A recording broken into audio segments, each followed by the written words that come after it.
ইসলামী আন্দোলন বাংলাদেশ ঢাকা মহানগরের উত্তরের আওতাধীন কামরূপ থানা শাখার যার যার দায়িত্ব বলেন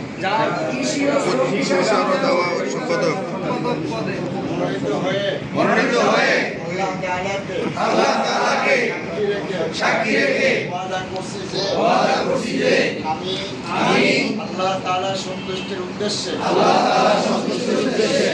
আন্দোলনের সম্প্রসারণ মজবুতি অর্জন ও মূল লক্ষ্য হাসিলে সর্বাত্মক প্রচেষ্টা চালাবো।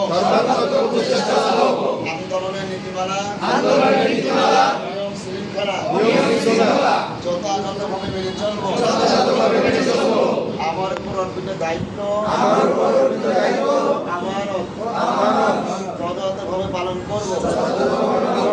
আল্লাহ তাআলা আমাকে ওয়াদা পালনে দান করুন। আমিন। সর্বসাধারণ